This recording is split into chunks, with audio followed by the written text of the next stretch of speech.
আলাইকুম। আজ আমি আপনাদের সাথে একটা জিনিস শেয়ার করব, সেটা হচ্ছে আমার আম্মার হাতের গরুর মাংস রান্না। আমাদের এই অঞ্চলে এভাবেই গরুর মাংসটা রান্না হয়। এই যে দেখুন, এখানে আদা, জিরা আর পেঁয়াজ বেটে নিয়েছি। কড়াইয়ে পেঁয়াজ আর মরিচ দিয়েছি কেটে। এখানে গরম মশলা নিয়েছি 5-6টা গরম মশলা, দারচিনি, তেজপাতা নিয়েছি 2টা, আর ওখানে 1 কেজি গরুর মাংস আছে। এখন এই গুঁড়া বাটার মধ্যে আমি স্বাদ মতো লবণ এবং মরিচের গুঁড়া, হলুদের গুঁড়া আর ধনিয়া গুঁড়া দিয়ে নিচ্ছি। আমার আম্মা এভাবেই করে। আমাদের এই অঞ্চলে এভাবেই রান্নাটা করা হয়। এখন তেলে দিতে হবে।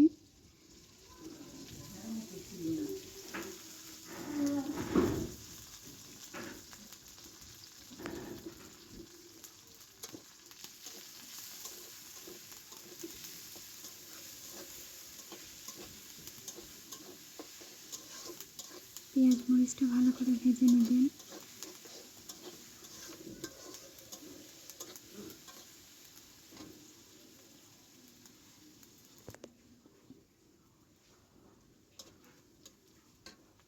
আমার এই ছোট্ট রান্নাঘরের রান্নাগুলো যদি আপনাদের ভালো লেগে থাকে, তাহলে আমার চ্যানেলটিকে সাবস্ক্রাইব করবেন এবং লাইক করবেন, কমেন্ট করবেন। এখন আমি এটাতে গরম মশলা সব কিছু দিয়ে দিলাম। গরম মশলা, তেজপাতাগুলো দিয়ে একটু ভাজা ভাজা করে নিলে সুঘ্রাণটা বেরিয়ে আসবে। এলাচগুলো অবশ্যই একটু ফাটিয়ে দিবেন, তাহলে ভালো হবে বুঝতে।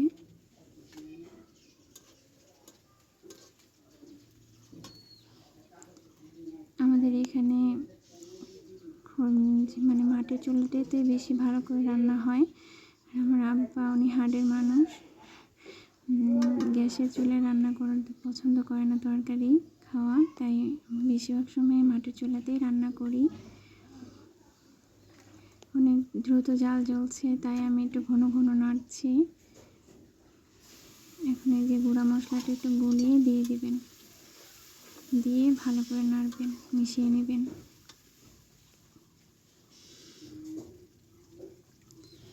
আমার আম্মার হাত ভাঙা, তাই মানে নাড়তে পারেন না, নাড়তে অনেক অসুবিধা হয়, কষ্ট হয়, তাই আমি আপনাদের রান্নাটা করে দেখাচ্ছি।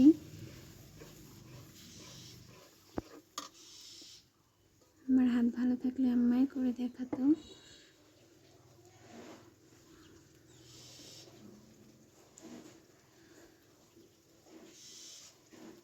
আমার যদি কোনো ভুল ত্রুটি হয় অবশ্যই আমাকে জানাবেন। আমি ইউটিউব পরিবারের নতুন সদস্য। আমার ভুল ত্রুটিগুলো ক্ষমার দৃষ্টিতে দেখবেন।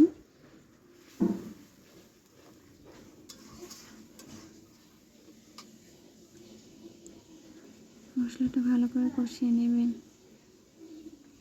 না হলে কিন্তু মাংসের যে আসল স্বাদ বা সুস্বাদু যাকে বলে সেটা পাওয়া যাবে না। মশলাটাই হচ্ছে আসল জিনিস, যেটা মশলা ভালো করে না কষিয়ে নিলে মাংসের স্বাদ হয় না।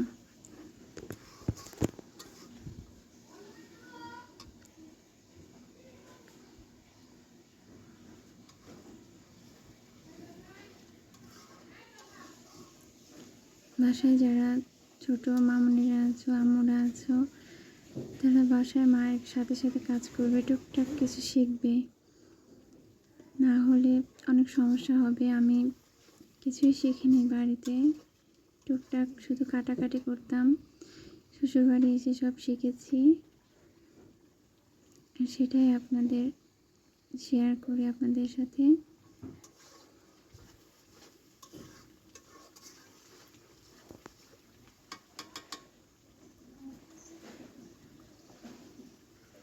তলে যেন লেগে না যায়, সেজন্য খুব ঘন ঘন একটু নাড়বেন।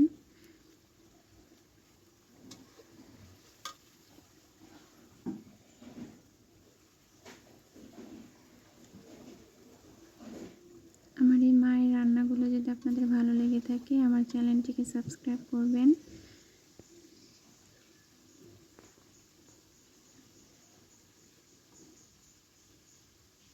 কমেন্ট করে আমার পাশে থাকবেন। দেখুন এই যে মশলায় তেল উঠে এসছে, কিন্তু এখনও কিন্তু মশলাটা ভালো করে কষানো হয়নি। তেল উঠে আসলে যে মশলা কষানো হয়ে যাবে তা কিন্তু না, তেল ওঠার পরেও আপনারা আর একটু কষাবেন, তাহলে ভালো হবে।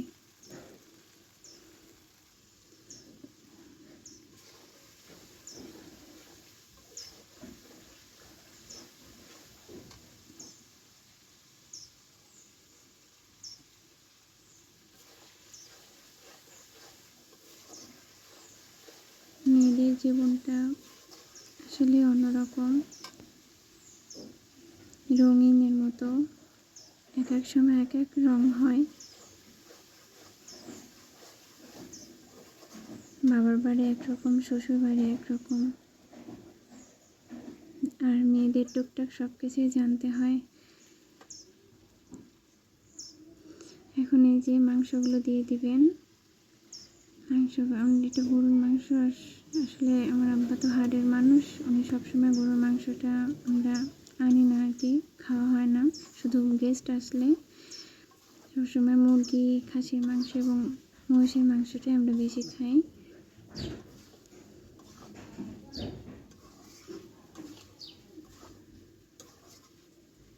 ভালো করে নেড়ে মাখিয়ে দেবেন সবটার মশলাটার সাথে।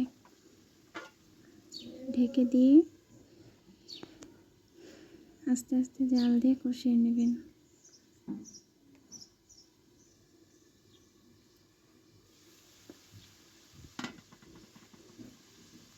ঢেকে ঢেকে আসলে যে কোনো খাবারে যদি আপনি ঢেকে ঢেকে রান্না করেন তাহলে তার স্বাদ গুণটা অটুট থাকে এবং ভালো করে সিদ্ধ হয়।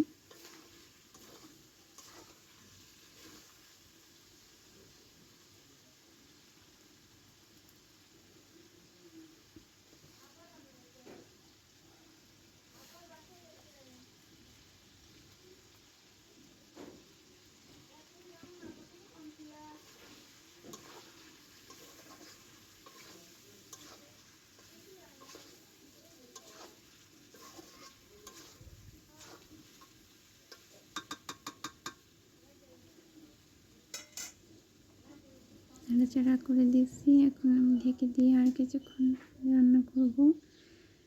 দেখুন এই যে আবার ঢাকনাটা খুলে আমি আর একটু নেড়ে দেব।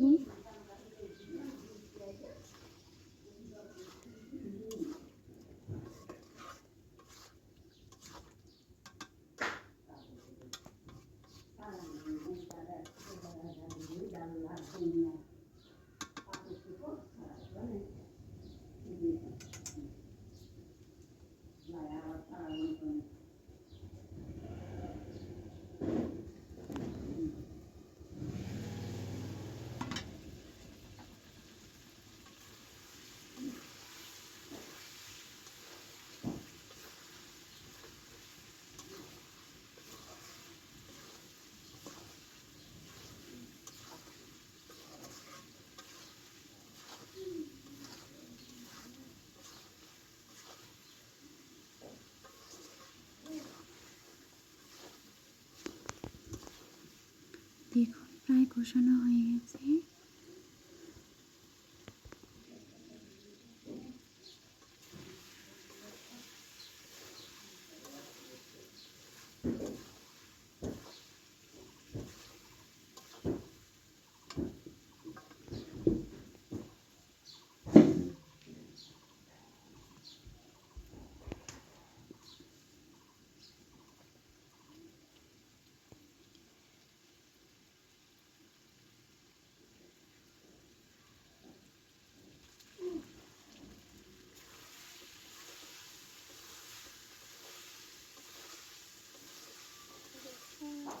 তেল ছেড়ে দিয়েছে মাংস থেকে, তেল বেরিয়ে আসছে।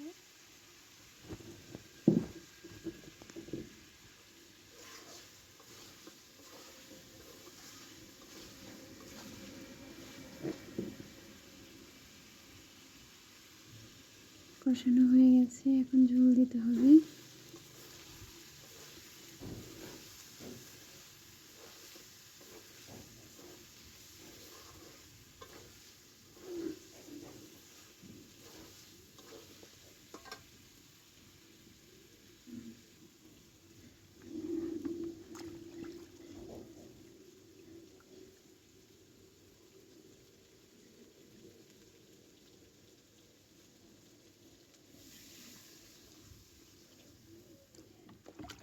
দিয়ে দিলাম। একটু বেশি পরিমাণে ঝোল দেব যাতে মাংসটা ভালো করে সিদ্ধ হয়।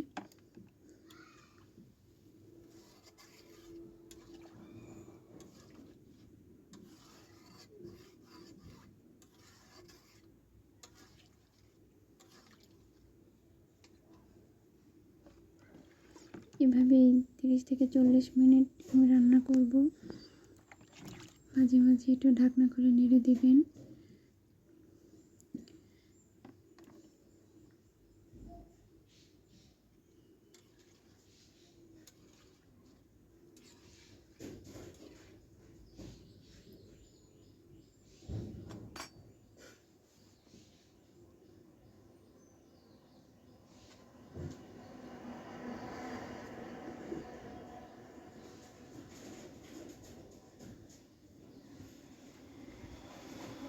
দেখুন বলক এসে গেছে।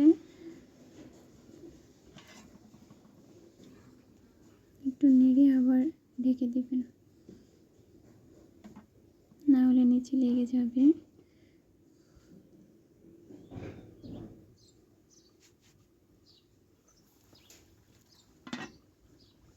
দেখুন ঝোলটা অনেক শুকিয়ে আসছে।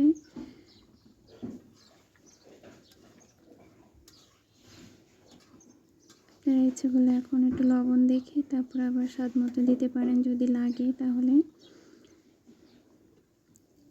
আমি দিলাম না কারণ লাগবে না। আসসালামু